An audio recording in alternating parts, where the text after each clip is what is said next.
Hey guys, in our previous lesson, we had a set of monomials. Remember, monomials just contain one term, and we found the greatest common factor, in other words, the largest thing we could factor out of them, of each monomial. Today, we're going to do something extremely similar. We're still going to factor, okay? We're still going to factor, we're going to divide, we're going to unmultiply, pull something out. We're still going to do that by finding a greatest common factor. But instead of doing it out of just plain old monomials, you're going to see that we've done it out of polynomials that have more than one term. So in this case, we've got 1, 2, 3 terms. So this wouldn't be finding the greatest common factor of a monomial. This would be finding the greatest common factor of a trinomial, right? For those of us who don't remember what that's called. So we're basically going to do the same thing. We are just going to do it using a trinomial instead. So let me show you what I mean. So my very first step, so we are going to try to pull apart this trinomial into as many pieces as we possibly can. Remember, factoring is the big kid word for pulling it apart or unmultiplying it. So I am going to do the very first step, and this is your very first step from now until, honestly, the day you graduate from high school, whenever you're being asked to factor something. You are going to look to see whether or not you have a greatest common factor. And you don't always have a greatest common factor. Obviously, if our learning target involves polynomials that have a greatest common factor, that means today they are all going to have a greatest common factor, but that's certainly not always the case, but you always still need to look for them. And you'll remember that in our previous video, if these had been little individual monomials, what we would have done is we would have completely factored each of these 3 terms into individual little pieces to see what we have in common. Now that we are trying to save a little bit of time. So you could do exactly what we did yesterday, and you could, for example, break all 3 of these terms up into individual pieces and see what they have in common. But I'm going to do it, so I'm just as a reminder, to show you what that means. So you might, for example, take that 4 and know that you can factor it apart into 2 times 2.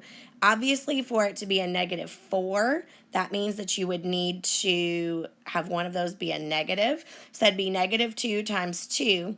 And in the fully factored form, you took that negative 4, you kind of pulled it apart. That a squared would obviously mean a times a. And that b, just kind of chilling out by itself, means that you would have a b. So the fully factored term, what we did in our previous lesson, would be negative 2 times a times b. You would do the same thing by fully factoring the negative 8ab. Once you broke down that negative 8 into all its prime factors, you would see it's negative 2 times 2 times 2. You know that that is an a. You know that this would be 2 b's because that's b to the second power.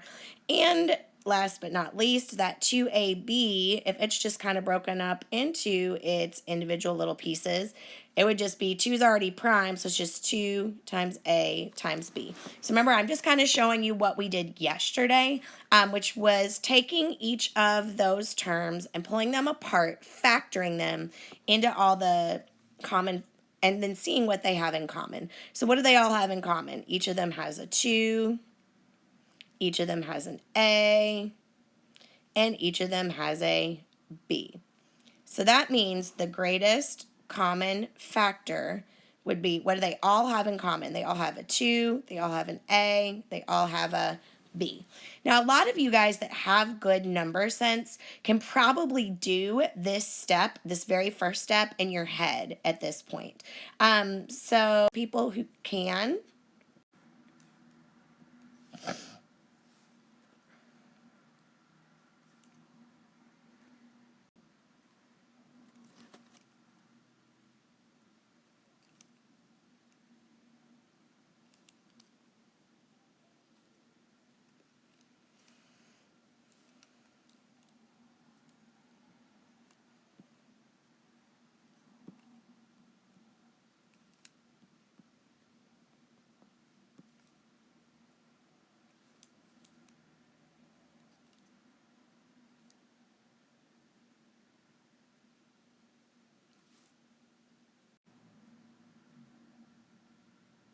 if you are one of those.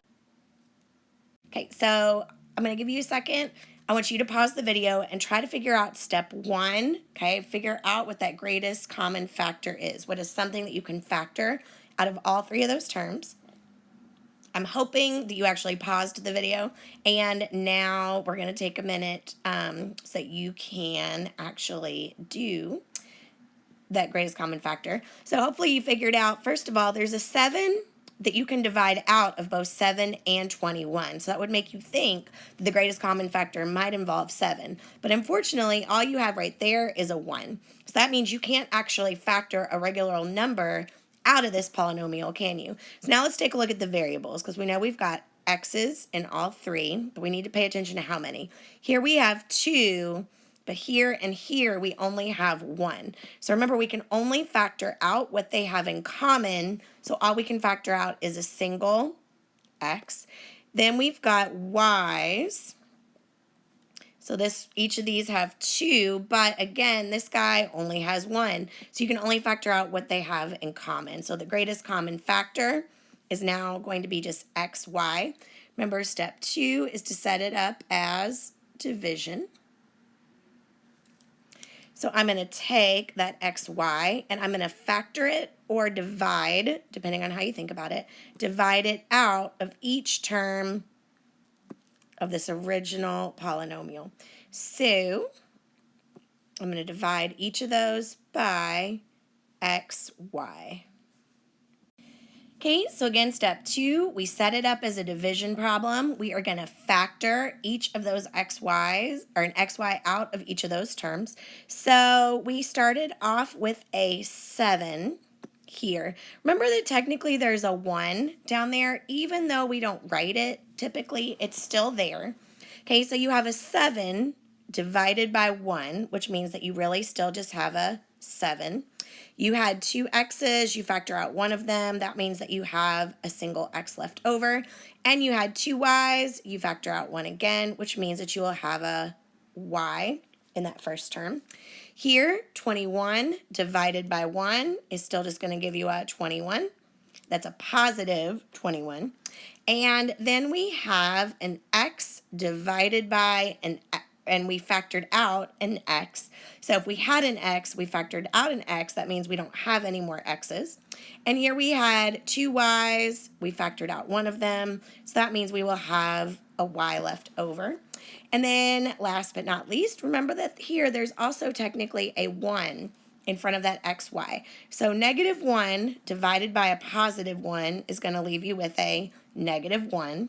You had an x, you factored out an x, so you don't have any x's anymore.